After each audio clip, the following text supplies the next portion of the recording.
Beleza, então vamos lá.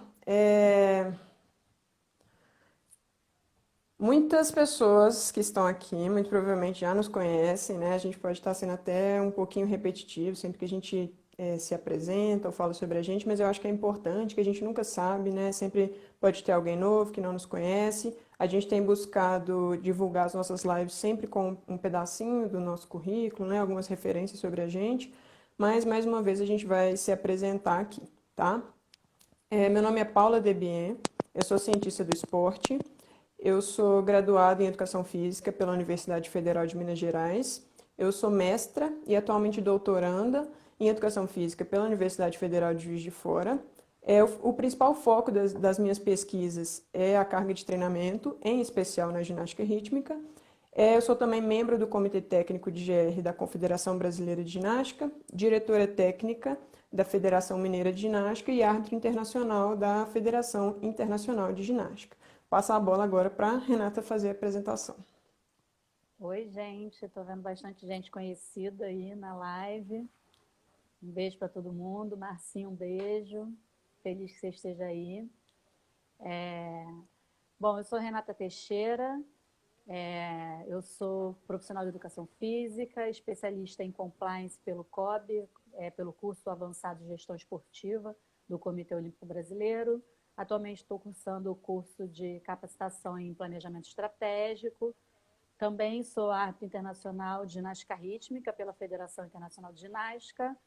Atualmente estou como coordenadora da Confederação Brasileira de Ginástica, do Comitê Técnico, também diretora de ginástica rítmica da Federação do Estado do Rio de Janeiro e sou comentarista do Sport TV. Excelente. E a Bom, gente tem então a bastante Rê vai dar gente uma aqui. contextualizada, já estou vendo coraçõezinhos, acenos, continuem dando feedback aí se está tudo certo e vai chamando o pessoal para entrar aí na live. A Rê vai dar uma contextualizada, né? Porque a gente já fez uma outra live, por que que a gente escolheu esse tema de hoje. O pessoal parece estar comentando que o seu áudio está um pouco baixo, Rê. Aí vê se você consegue regular ou talvez falar um Pois pouquinho é, eu mais dei uma alto. testada no som, achei que o som estava bom. Melhorou aí, gente, ou não? Acho que parece um pouco melhor. Vai dando um feedback para a gente, por favor, gente. O pessoal pode dar um retorno aí, se está Tudo ok. escutando, tudo ok? Beleza. Então, gente, nem todo mundo esteve aqui com a gente na nossa última live, no dia 3 de abril, mas quem esteve e participou até o final, viu que a gente deixou um link aqui para o preenchimento de um formulário. Eu queria aproveitar e queria agradecer bastante, a gente teve bastante participação, comentários muito pertinentes, é muito legal a gente poder ter essa troca com os profissionais da nossa área, pessoas que trabalham com ginástica rítmica e que gostam da modalidade como a gente. Então, foi muito legal, queria agradecer o retorno de vocês. A gente teve algumas sugestões bem interessantes de temas para as próximas lives, né? Essa é a nossa segunda live. E até por se tratar de um assunto que é tema de pesquisa da Paula, a gente escolheu para o dia de hoje falar sobre a carga de treinamento, especificamente na ginástica rítmica. Esse link que a gente deixou na live passada, ele continua nas nossas bios, tá?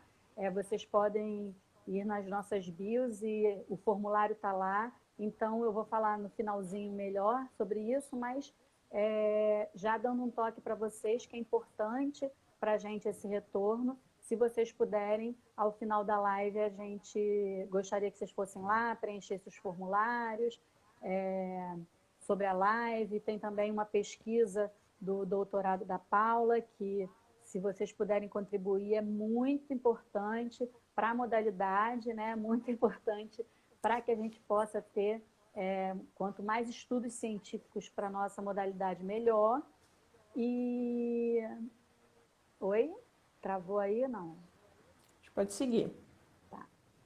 E se vocês também quiserem fazer perguntas durante a live, a gente fez mais ou menos um roteirinho aqui para falar sobre o assunto para vocês. O assunto ele é bem extenso, então a gente vai tentar condensar de uma maneira que a gente possa falar um pouquinho de tudo e que também possa ficar claro as perguntas que vocês fizerem. fizeram, mas fiquem à vontade para perguntar durante a live. Eu vou ficar tentando aqui acompanhar um pouquinho. Eu não sou muito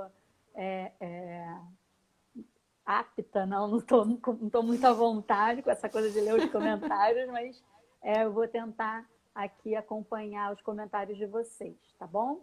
Então, o tema da nossa live é carga de treinamento, né? Especificamente na ginástica rítmica, mas eu queria pedir para a Paula falar um pouquinho, dar uma pitadinha aí do que é carga de treinamento. Beleza. Acho que esse é a principal forma de começar, né? Entender esse conceito. Vou só reforçar que vocês podem ir deixando as perguntas, tem uma caixinha de perguntas aí embaixo, com um pontinho de interrogação, ou mesmo nos comentários, e a gente vai tentando acompanhar isso ao longo da live, tá? Então fiquem à vontade. Então, o que é carga de treinamento, né?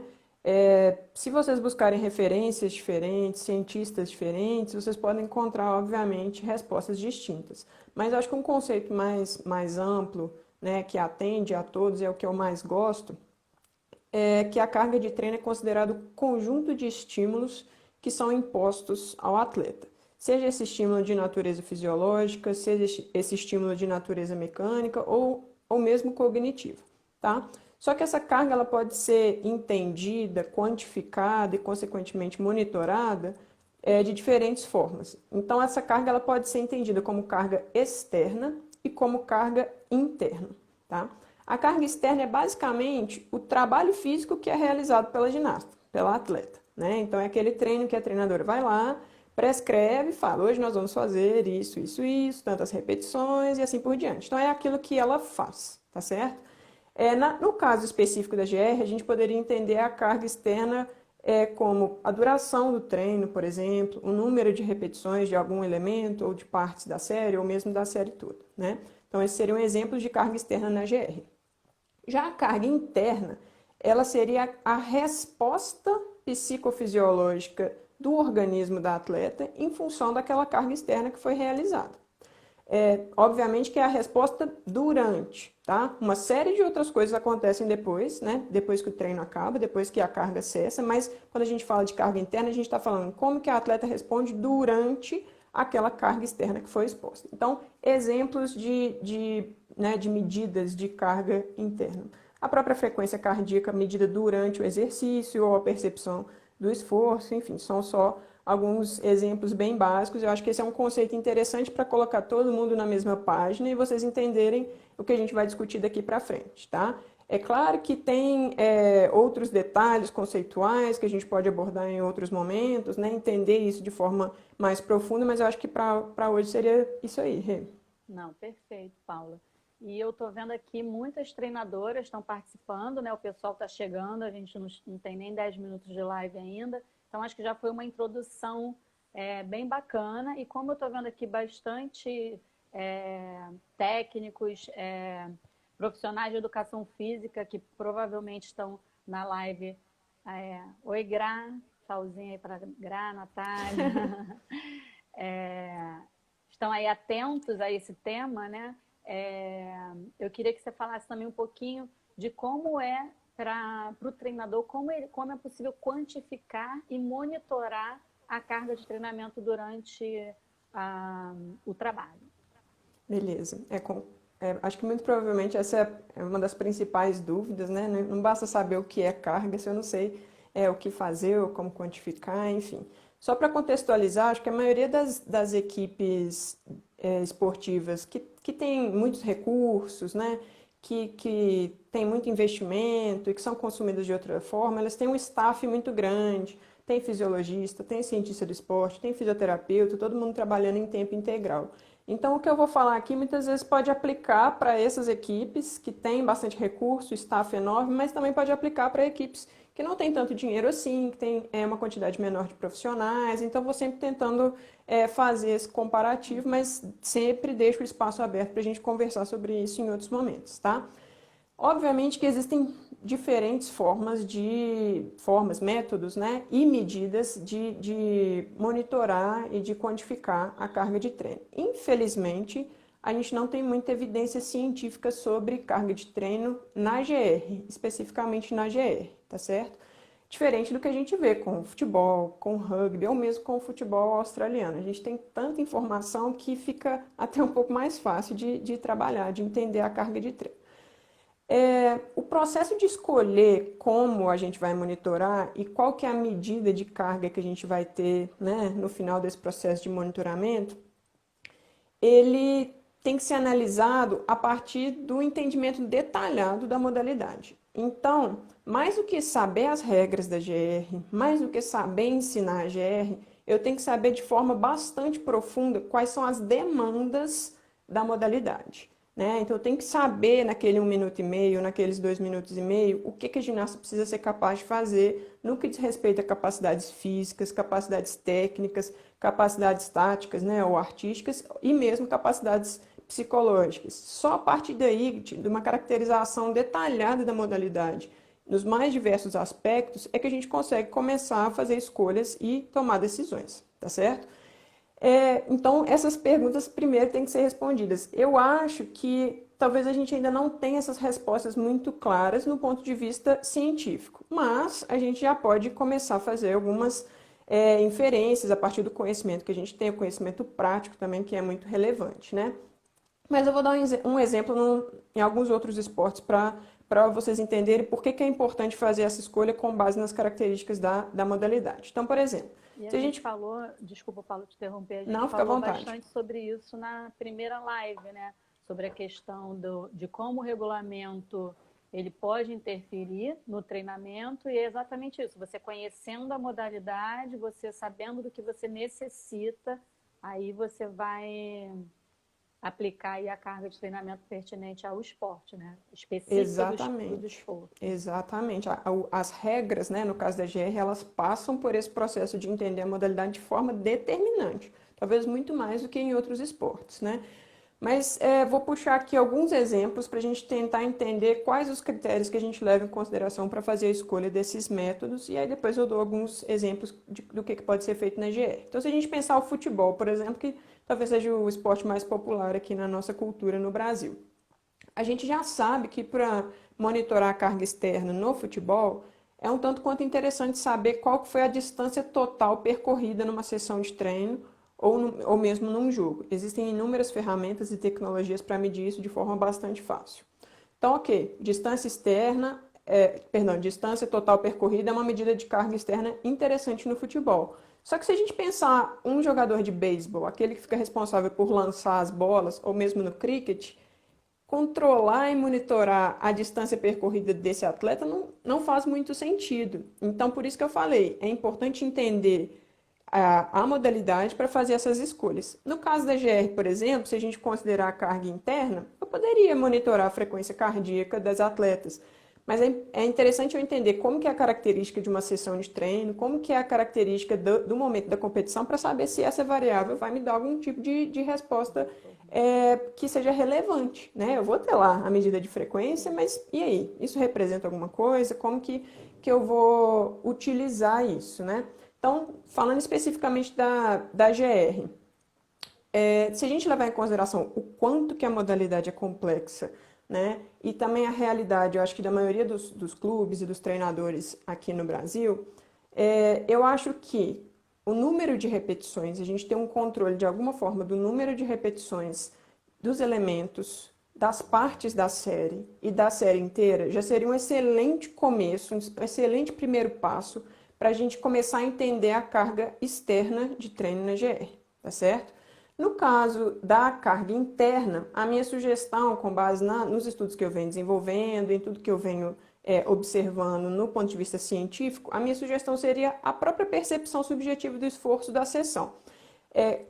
Como usar, como analisar, de que forma que esses métodos e medidas vão me dar uma informação relevante depois, é um outro processo, é uma conversa um tanto quanto mais longa e mais detalhada, mas o que eu posso destacar é o seguinte: não adianta nada a gente monitorar, a gente quantificar a carga. Então, por exemplo, todos os dias a minha ginasta anota o número de repetições que ela fez, ou eu mesma anoto. Eu tenho esse registro lá perfeito todos os dias eu posso te falar, mas você nunca mais olhou para aquilo. Você não fez utilização nenhuma daquela informação para continuar alimentando o processo de treino. Então, falando bem diretamente, não adianta nada monitorar se você não vai usar aquela informação depois, né? Então, tem que passar por entender a modalidade, fazer as escolhas de métodos e medidas que sejam relevantes, né, para o seu contexto e que sejam aplicáveis. Não adianta nada eu escolher um método que vai me gastar dinheiro que eu não tenho, né, recursos que eu não tenho no meu clube.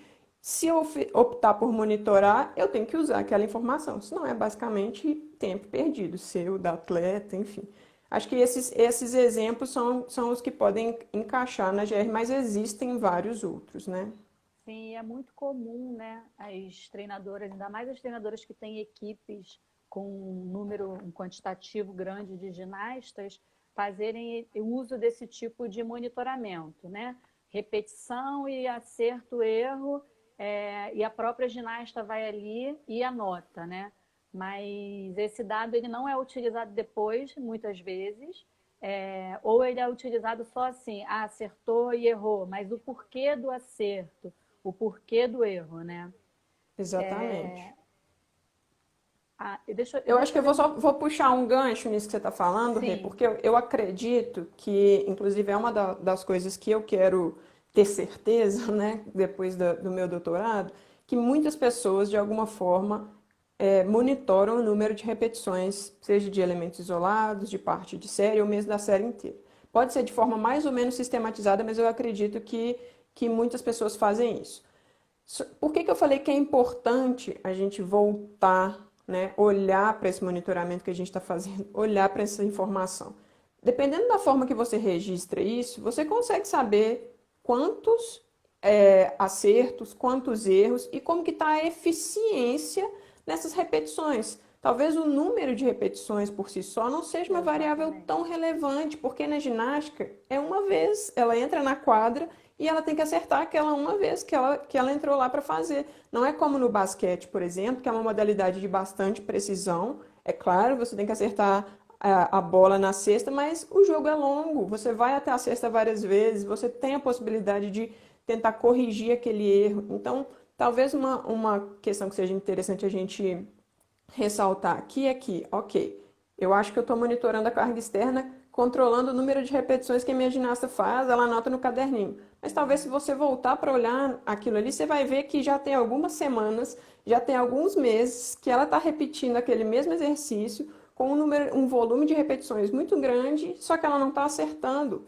Se você olhar para aquilo e de alguma forma realimentar o processo de treino, pode ser que você faça uma mudança, pode ser que você faça um ajuste que vai otimizar esse processo. Então, assim, é um exemplo bem simples de uma coisa que eu acredito que muitas pessoas já fazem, mas que é importante às vezes a gente ter um outro olhar. Às vezes as pessoas estão monitorando a carga, estou falando, vocês estão monitorando a carga externa de treinamento à medida que vocês fazem isso, anotar o número de Sim, repetições e saber quantas repetições fez em cada dia, mas como que eu vou usar isso para dar continuidade com o processo de treino, igual a Renata falou, né? Às vezes é muito comum, às vezes, ficar repetindo, mas repetindo uma coisa errada, né? Ou chegar às vésperas da competição e só porque a competição está chegando, você observou que não está acertando e aí vai fazer uma mudança, né? Se isso é um processo diário, contínuo, realmente pode dar informações bem mais interessantes. Enfim, a gente abordou primeiro o conceito de carga e já demos alguns exemplos de como monitorar e quantificar e contextualizamos isso bem específico no caso da carga externa na ginástica, né, na ginástica rítmica, que seria a contagem dos elementos, né, das repetições e que forma que a gente pode usar isso. Eu não vi se alguém fez alguma pergunta com relação a isso, se alguém tiver dúvidas, pode ir colocando aqui pra gente. Minha mãe está falando que está tudo certo. Oi, mãe.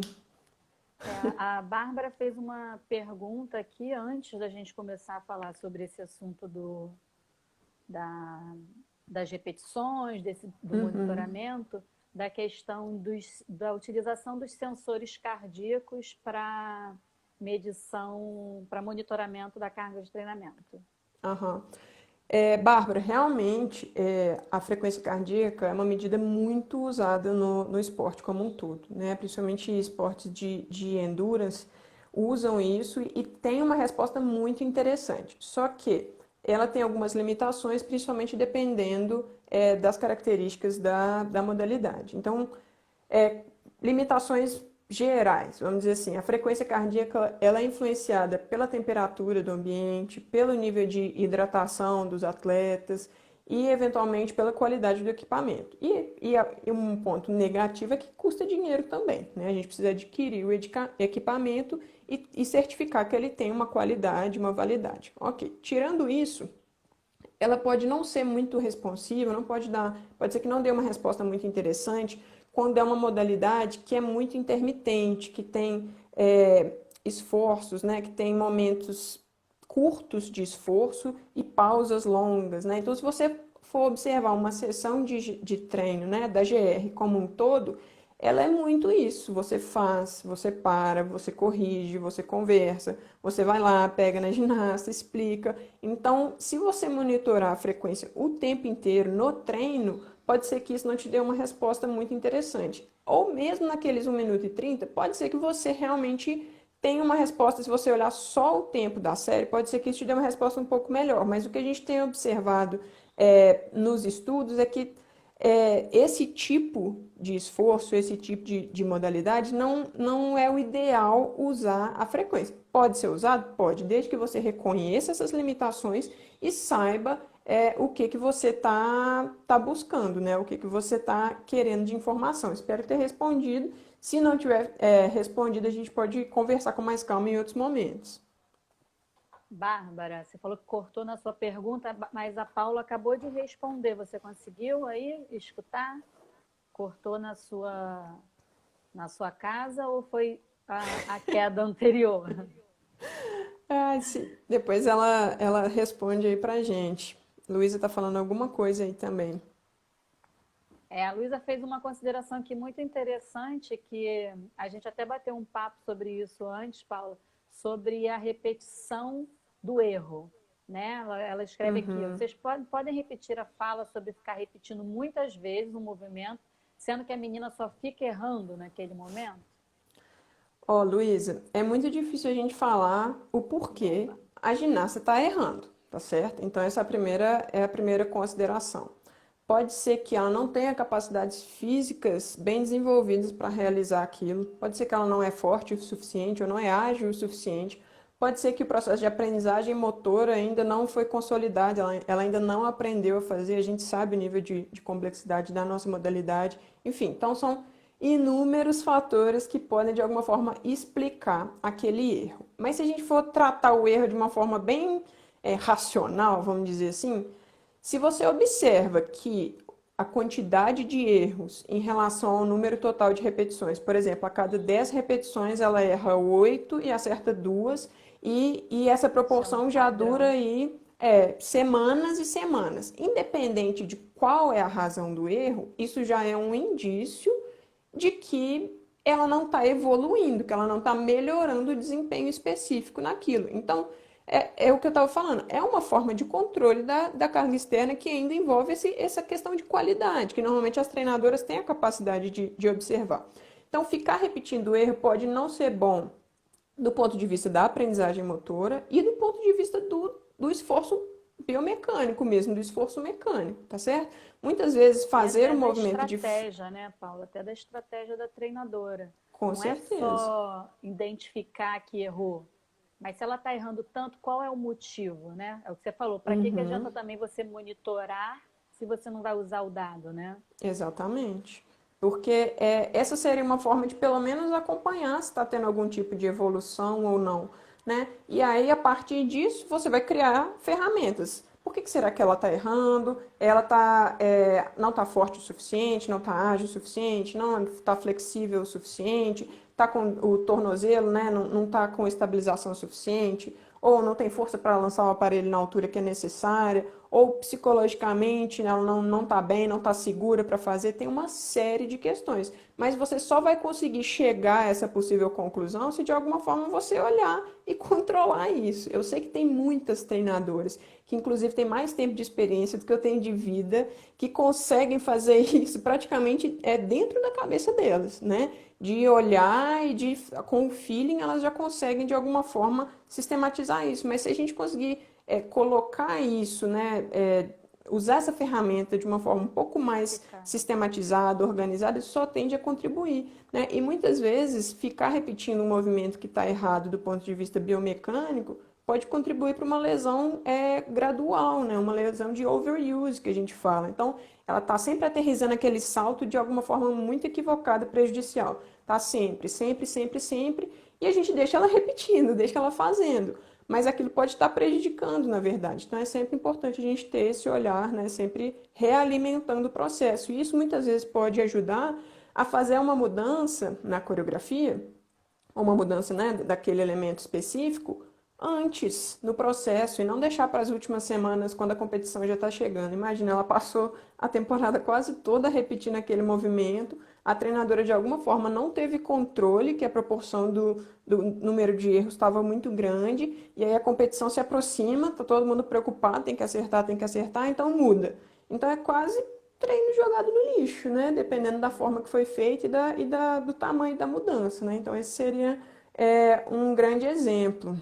E a questão, né, Paula, não é você não insistir no elemento, é você identificar por que que o elemento tem tantos erros, e aí identificando porque ela precisa trabalhar mais flexibilidade, ou porque ela precisa trabalhar mais agilidade, ou porque ela não tem tanta habilidade com aquele aparelho, por exemplo, se for um erro de aparelho, então ela tem que melhorar o manejo daquele aparelho. Então, você identificando o erro e você corrigindo, isso pode se tornar, mudar, né, a situação, o cenário. Não é que você não deva treinar quando a ginasta erra. Agora é você usar o dado a seu favor. Não é só anotei, errei, errou, e aí depois, agora está errando, vou mudar, né? A Cris fez um comentário aqui de quando ela percebe que a ginasta está errando e se torna um peso, ela muda, porque ela não gosta de ficar batendo na mesma tecla sem melhoras. Já é um outro aspecto, já é o aspecto emocional. Muitas vezes aquele erro traz uma irritabilidade para a ginasta ou uma irritabilidade para o treinador, né, que vem de várias ginastas que estão treinando ali, aquele erro em específico traz uma irritabilidade para o treino, e esse emocional faz com que a ginasta acabe cometendo erros, às vezes até tendo capacidades físicas, habilidades para fazer o movimento, mas com essa questão do emocional ela não consegue realizar, né? Exatamente. E aqui, só para finalizar um pouco esse assunto, para a gente passar um pouquinho, a Clara perguntou aqui o que é utilizado para monitorar a carga interna das ginastas. A Paula falou um pouquinho disso no começo, Clara, sobre frequência cardíaca, que depois a gente falou mais na pergunta da Bárbara, também sobre a percepção subjetiva do esforço. Aí eu vou pedir, Paula, só para você dar uma pincelada nessa questão do monitoramento da percepção subjetiva de esforço interno. Eu acredito que para os mais íntimos, né, a gente transforma essa expressão percepção subjetiva do esforço em PSE. Então, talvez muitas pessoas já tenham ouvido falar usando essa siglazinha de PSE. Oi, Clara. Então, o que eu tenho visto nos estudos, Clara, é que é uma ferramenta de validade científica e validade prática em muitos esportes. Ela, de alguma forma, está relacionada com várias medidas de carga externa e outras medidas de carga interna também.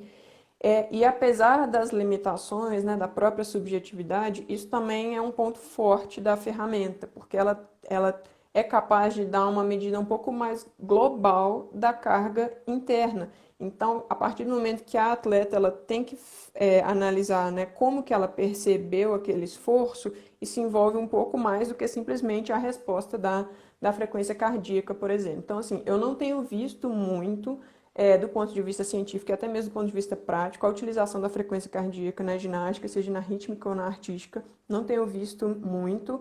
Eu não sei qual que é a sua experiência, né, com relação a isso.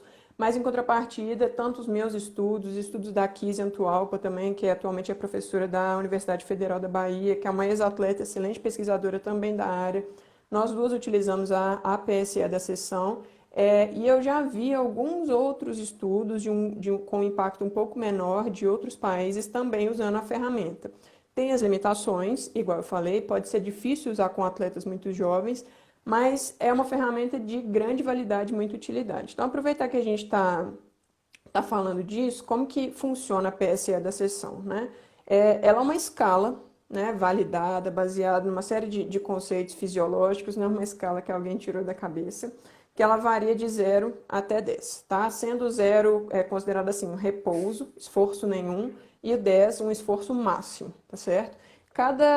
Os diferentes valores da escala, eles correspondem a descritores, igual eu falei, 0 repouso e 10 máximo. Então, ao final do treino, um tempo depois, a pessoa responsável, né, por isso, dentro daquele contexto, pergunta para a atleta como foi a sua sessão de treino hoje. Ela responde na escala e a gente multiplica aquele score pela duração da sessão de treino em minutos.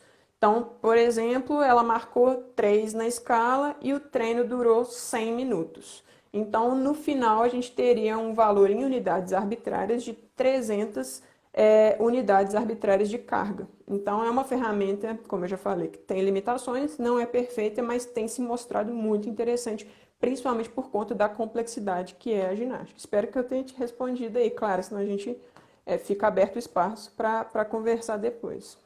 Sim, eu estava vendo também o estudo da Kise em relação, que a gente fala muito de PSE, tem muitos estudos nos esportes coletivos, mas a gente tem bastante produção científica na natação, no tênis, em esportes individuais também, que tem, lógico, a sua diferença, como todos têm entre si, e a ginástica a gente acaba vendo que é um esporte mais, a gente pensa, né, como profissional da área, mais particular, e a gente não tem tanta produção científica em relação a isso.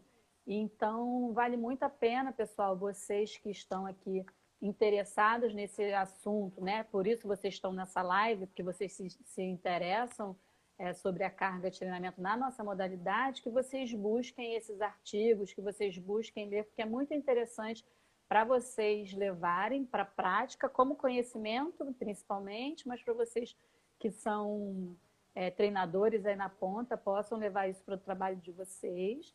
E também queria lembrar que um dos motivos que a gente pediu para vocês preencherem o formulário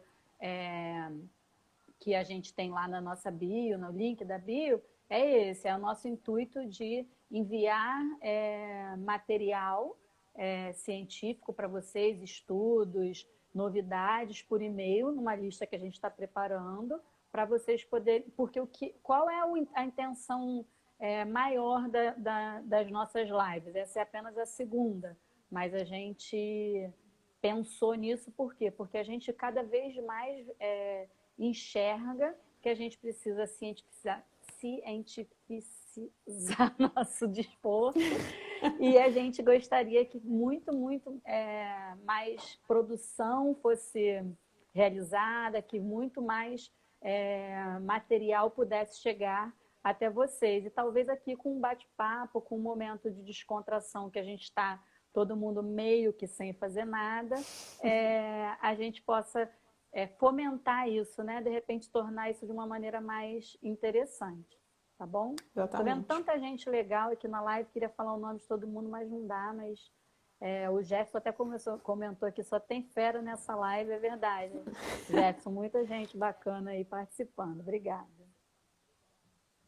Aí a Clara deu feedback que eles utilizaram, né, no Minas Tênis Clube, né, que é um clube grande aqui no meu estado, e eles têm a ginástica artística, que uma das ferramentas utilizadas foi a PSE. Então fica aí um exemplo para um clube que tem recurso, né, que poderia adquirir inúmeros instrumentos e de alguma forma está utilizando a PSE. Eu vi que algumas pessoas comentaram, né, sobre preço de equipamento, essas coisas, então calma, pesquisa, respalda bem as escolhas antes de sair investindo em equipamento sem ter certeza de como que aquilo vai contribuir no treino, tá? Perfeito, Paula. A Cris comentou aqui que ela acompanhou em São Sebastião o treino do surfista do Medina e ela falou que muito do que ele se tornou, ela viu que é a base de estudo científico, que tudo dele é muito estudado, é muito focado. E a gente vê isso, Cris, e nas modalidades que têm sucesso, na natação, no vôlei, isso é muito mais já desenvolvido e aplicado do que em outras modalidades, né? Ah, eu vou Com aproveitar aqui certeza. uma pergunta da Virgínia, e Uhum. é bacana porque era uma das coisas que eu ia falar com você agora, e ela já perguntou aqui, Paulinho Rê, na minha modesta opinião, para que possamos entender mais de carga, os treinadores têm que periodizar treinamento? Era exatamente sobre isso que eu queria falar com você, né? Uma das questões que eu vejo de interesse né, e de dúvida dos treinadores é como distribuir a carga de treinamento ao longo da temporada. Né? Você Uhum. pode falar um pouquinho sobre isso? Claro, claro. Essa é a Aline, pergunta beijo, de Aline. US$ 1 milhão, né? Eu vou tentar explicar um pouco como que eu penso, tá, Virginia? Mas realmente isso é um processo que depende de muitos fatores, tá? Então a verdade é que não existe uma receita de bolo, não adianta que o que eu vou falar aqui, se todo mundo aplicar, vai dar certo. Isso não é verdade, eu nem tenho pretensão de fazer isso, tá? O ideal é que o processo de treinamento como um todo, ele seja muito individualizado e que leve em consideração todas as particularidades da modalidade, da ginasta, do calendário competitivo e até de uma série de outros fatores que eu nem vou ficar citando aqui. Mas é importante a gente entender, é muito específico e muito individual. Então, esse é o primeiro ponto, tá? Obviamente que a distribuição da carga ao longo do tempo, seja a temporada, seja a semana, seja o que for, depende disso tudo, tá? Mas se eu tivesse que falar de forma bem simplificada, todo mundo quer, né? Todo o staff, os treinadores, todo mundo que está envolvido no processo de treino quer que a ginasta atinja o melhor desempenho na competição desejada e fique livre de lesões ou qualquer outro problema de saúde, inclusive de natureza psicológica, para estar disponível para treinar e para competir. Então, assim, a distribuição da carga tem que favorecer essas duas coisas, tá? Então, ela tem que estar com o desempenho melhor possível no momento que eu quero e tem que estar saudável. Resumindo, é isso, tá certo? Ok, mas o que que a gente já sabe sobre distribuição da carga de treino ao longo do tempo, ao longo da temporada, na GR, tá? A gente tem algumas poucas publicações, uma delas é o livro da Bárbara Lafranc, que eu acredito que seja uma grande referência para a maioria das pessoas, que é um marco na ginástica rítmica brasileira, tem muita informação de qualidade, mas também é importante a gente olhar tudo isso com um olhar crítico e levar em consideração isso que eu estou falando, né? As características, as particularidades do processo, tá? O que eu tenho observado, principalmente nos estudos que eu venho desenvolvendo, é que a gente vê uma tendência de aumento da carga à medida que a competição se aproxima. Eu acredito que muito disso tem relação com o que a gente falou, né? A competição vai aproximando, às vezes a menina não está acertando, eu quero repetir mais vezes a série, mais vezes os elementos. Isso acaba aumentando muitas vezes a intensidade do treino e muitas vezes o volume, muitas vezes a duração do treino e, obviamente, aumenta a carga como um todo, tá? Então, essa é uma hipótese, tá? O problema é que muitas vezes, diga, Só Rê. para responder aqui, o livro é Treinamento Desportivo na Ginástica Rítmica, Isa, da É, Bárbara Lafranc. Só para eu não perder aqui esse comentário, tá, Paulo? tranquilo. A gente pode até mandar a referência direitinho para o pessoal que responder o feedback lá no link, Sim, porque fica difícil a gente passar tudo, né, 100% sim. aqui durante a live, tá? Então, isso é uma coisa que a gente já sabe. À medida que a competição aproxima, a gente tende a ver um aumento na carga e muitas vezes esse aumento acontece de forma um tanto quanto rápida. E quando eu falo rápida, é a situação de expor a ginasta a uma carga alta em relação ao que ela estava acostumada. O outro lado disso, uma coisa que a gente tem observado também, é que na maior parte da temporada, e principalmente nos momentos competitivos, o que parece é que a recuperação das ginastas ela tem sido insuficiente, tá? Falar de recuperação uma outra live só para falar disso, né? Eu vou fazer alguns comentários aqui, mas vou abordar de forma bem superficial, tá? É, então, se a gente pensar que a competição está aproximando eu estou aumentando a carga, aumentando de forma rápida, e o que parece é que ela não está se recuperando, isso pode ser um cenário que ninguém quer. Acho que vocês vão concordar comigo, né? Então é mais um reforço da importância de controlar, de monitorar a carga de treinamento, enfim, justamente para evitar a exposição aos riscos de lesão e queda de desempenho, tá? E só vai funcionar, o treinamento só funciona, aquela carga planejada, pensada direitinho, só vai funcionar com recuperação adequada, tá certo? De uma forma bem simples. Quando a gente aplica a carga, é como se fosse um estresse, um estímulo estressor, o desempenho dela cai, o desempenho da ginasta cai no primeiro momento, pelo acúmulo de fadiga, cansaço, etc. E depois, à medida que a gente dá tempo, né, e condições de recuperação, a tendência é que ela melhore desempenho até mais do que ela fazia antes. Só que se a gente não dá o tempo e qualidade de recuperação, nada disso adianta, tá? E muito provavelmente aumenta o risco de lesão, tá? Então, Virginia, essa é uma colocação muito genérica e conceitual, mas que pode nortear o processo, tá? Então, você pode pensar, você pode planejar, eventualmente se apoiar em algum modelo de periodização ou alguma publicação, mas se você não tiver controle e souber como as coisas estão acontecendo, você pode chegar nessa situação que eu falei, cargas altas que aumentaram de forma muito rápida e recuperação insuficiente quando a competição está chegando. E não é isso que a gente quer, né? O que eu posso falar de maneira bem simples com relação à recuperação? O que a gente já sabe? Nutrição, hidratação, sono, determinantes nesse processo restaurador. Então, num outro momento a gente pode conversar mais sobre isso, mas já fica aí a dica com relação a isso. A Sandra fez um comentário aqui também interessante. Outro fator, além da individualidade, é a idade das nossas ginastas. Devemos respeitar principalmente o crescimento e o desenvolvimento de cada uma. Isso a gente não vai poder falar muito sobre esse assunto aqui, mas é um assunto que as pessoas têm pedido bastante no formulário e aqui também na outra live, essa questão da diferenciação do treinamento pela idade, pela faixa etária, pela categoria, porque muitas vezes a gente tem uma evasão, a gente já percebeu, até não em estudos científicos, mas dados que a gente tem coletado, né, Paula? Como a gente tem um infantil, por exemplo, no Brasil, que tem um quantitativo muito grande, e no juvenil a gente tem essa evasão. E essa questão também da adaptação da carga de treinamento pela faixa etária também é muito importante, porque, mais uma vez, eu sou a pessoa do emocional, né? Eu sempre falo essa questão psicológica. O excesso de treino, né? Ele não traz só o overtraining físico, né? A gente tem grandes estudos aí sobre a síndrome de Bonneau, enfim, em relação ao cansaço emocional do ginasta, né? Com certeza. Aqui a Iô Fernandes fala, alguns estudos já mostraram que a carga de treinamento total de uma semana para outra não deve ultrapassar 10% em alguns esportes. Isso pode ser aplicado também na GR?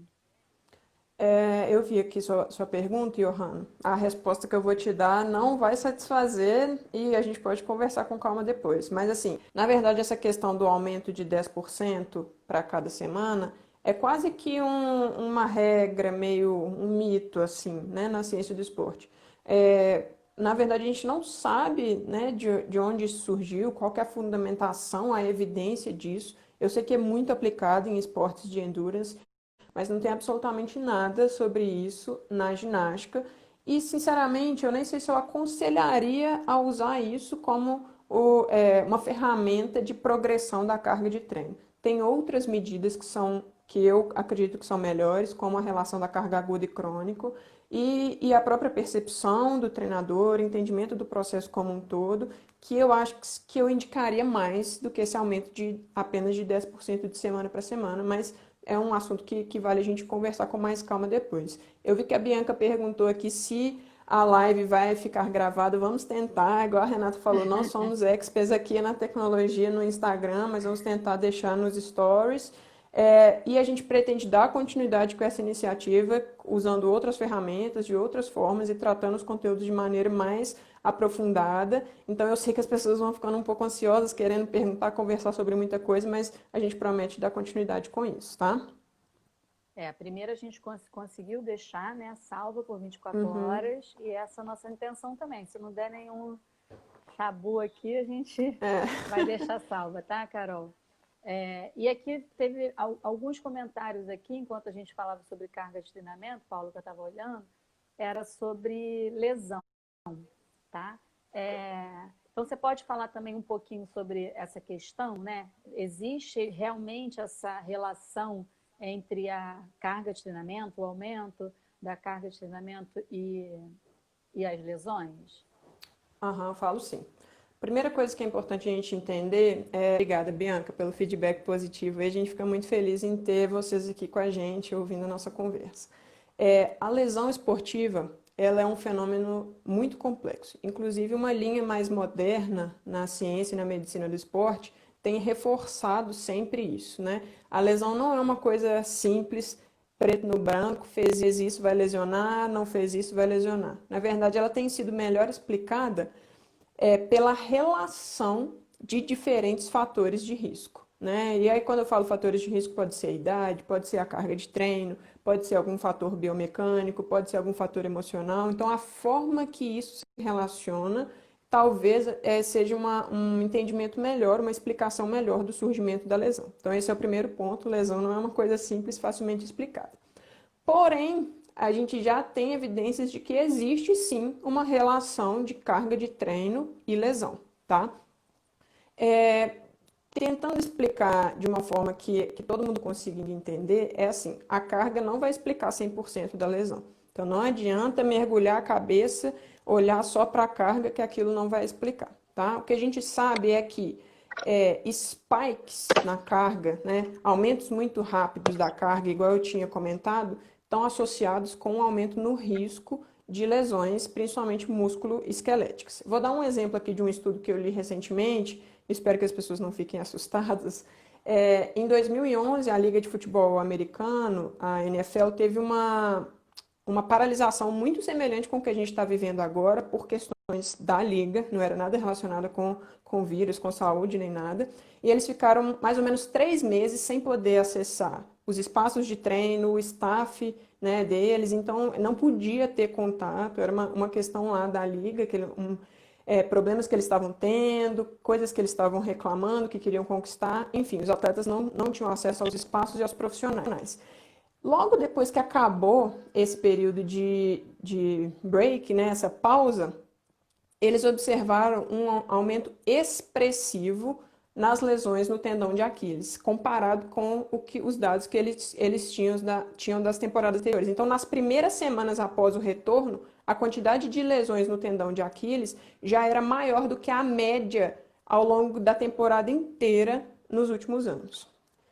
Tem vários fatores por trás disso, mas um dos fatores é justamente a carga de treino que os atletas vinham fazendo no período que eles estavam parados, que é muito semelhante com o que a gente está vivendo agora com esse período de quarentena. Então, eu estou falando isso justamente para reforçar que a lesão é complexa, tem muitos fatores envolvidos, a carga é um desses fatores que pode explicar.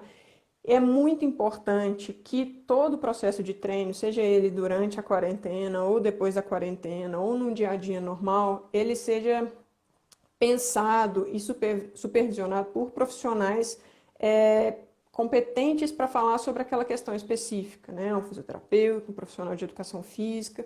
Então, eu tenho visto um movimento muito grande, muito bacana nas redes sociais, das pessoas compartilhando desafios, compartilhando treinos, mas é preciso que as atletas tenham bastante cuidado com isso. Não basta só procurar coisas na internet, a própria ginasta organizar o seu treino, isso é um tanto quanto perigoso. Ao mesmo tempo que a gente precisa manter uma carga de treino durante a quarentena, é preciso ter muito cuidado durante e logo após quando voltar aos treinos. As coisas não vão ser exatamente como eram quando tudo parou, né? Seja no que diz respeito à carga de treino ou, né, tudo que está em volta da gente, tá? Então fica só uma dica aqui com relação a isso.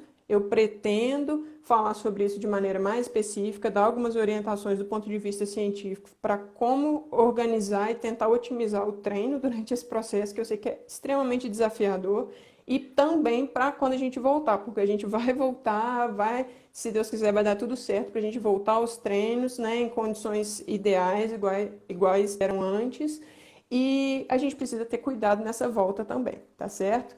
Mas fazendo uma analogia simples, né, para encerrar esse pensamento da lesão, é que imagina que a carga de treinamento é um veículo, é um carro. Ela sendo bem aplicada, bem pensada, bem controlada, ela pode dirigir e levar a atleta para longe da lesão, né? Preparar, condicionar e afastar ela da lesão. Mas ao mesmo tempo, se ela não é bem pensada, bem planejada e bem controlada, ela pode dirigir e levar a atleta diretamente para a lesão, tá? Então é uma linha muito tênue que a gente precisa ter bastante cuidado. Acho que seria essa a mensagem, né, de relação de carga com lesão, Rê. E você tocou no assunto importante agora para o momento, né, Paula? Essa questão dos treinamentos em casa. Eu fico orgulhosa assim, dos nossos profissionais, porque eu vejo como todo mundo está se reinventando, como todo mundo está tentando manter de alguma forma os seus atletas ativos e tentando manter minimamente as condições físicas dos ginastas, no nosso caso, né, na nossa modalidade. Mas o que você falou é muito importante, muito pertinente, que os ginastas e que os responsáveis tenham a consciência de que isso tem que ser um treinamento direcionado pelo profissional, né? Pelo treinador, que já conhece a especificidade daquele ginasta, que já conhece a individualidade, que sabe qual é o objetivo que aquele ginasta quer alcançar depois desse momento de quarentena. A gente não sabe quanto isso vai durar, mas não importa se vai durar 2 semanas, se vai durar 2 meses, se vai durar... Nem quero falar, prefiro não comentar. Mas, independente do tempo, tem que ser um treinamento assistido. É muito legal que as meninas troquem na internet, vejam vídeos, assistam, para uma questão do bem-estar emocional, da questão psicológica, de estar em contato com outros ginastas, né? A gente tem muitos aplicativos agora, não só o YouTube para ver vídeo, mas né, esses TikToks, um monte de coisinhas que elas fazem que são interessantes para quê? Para manter a saúde emocional bem, cuidar um pouquinho da ansiedade, mas a gente tem que ter noção de que do corpo, né, do que elas vão fazer em relação ao treinamento físico, é muito importante seria muito importante que elas se conscientizassem que esse trabalho tem que ser feito e direcionado pelo treinador, né? Com certeza. E assim, é claro que muitas ginastas jovens, né, têm como referências outros atletas, né? A gente está nas redes sociais o tempo inteiro, a gente vê tudo que vem sendo divulgado. Eu acho que é maravilhoso quando eles fazem isso, compartilham, divulgam sua rotina, mas acho que cabe ao treinador filtrar esse processo também, lembrar sempre que é importante ter cuidado, que o corpo das atletas é a ferramenta de trabalho delas, né? Então isso precisa ser preservado em todo momento, seja nesse momento complicado que a gente está vivendo, seja logo depois, quando as coisas voltarem, né, ao normal. Então é muito importante que isso tudo seja individualizado, pensado, baseado, né, em princípios, em conceitos e em evidências sólidas, para a gente proporcionar o melhor processo de treino possível para essas atletas. Sejam elas de 8, 9, 10 anos, ou sejam de 15, 16, 17, 18, por mais que elas já treinem há muitos anos, eu acho que é o profissional, é o treinador que vai saber orientar da melhor forma. Gente, infelizmente a gente está com um pouquinho tempo aqui, a gente não pode passar de 1 hora, senão a gente não consegue deixar essa live salva. Eu fui anotando aqui alguns nomes de pessoas que foram entrando e que às vezes cumprimentavam a gente, mas a Paula estava falando, eu estava falando e a gente não conseguia retribuir. Mas se eu for falar quem eu anotei, eu vou acabar esquecendo alguém. Então, vou só dar um tchau geral, um oi Isso. e um tchau geral. E lembrar, gente, que a gente tem lá nas nossas bios o link, tá? Que as pessoas que assistiram a live, ou mesmo quem não assistiu, embora seja um feedback da live, né? Mas mesmo quem não tenha assistido, chegou no finalzinho, não conseguiu assistir desde o começo, que possa dar algum retorno para a gente, que possa Por favor. até sugerir assuntos para os nossos próximos momentos, né? Excelente. E, gente, preenche lá também o formulário. A gente vai fazer um sorteio do código de pontuação em português. A gente já tem alguns inscritos da live anterior. E se vocês puderem, preenche lá, coloca o e-mail, porque a gente está fazendo essa compilação dos e-mails que vocês estão deixando lá nos formulários para poder encaminhar para vocês os mais diversos assuntos. Eu acho que é um momento interessante, um momento importante. A gente está com um tempinho a mais, embora cada um está tentando se reinventar de uma maneira, mas a gente está conseguindo aí estudar um pouquinho mais. Então, vamos aproveitar esse momento, tá bom? Então tá, gente. Um tchauzinho, muito obrigada. Foi ótimo. E a gente vai tentar deixar a live salva e continuar o contato com vocês. Boa noite para todos e a gente vai se falando.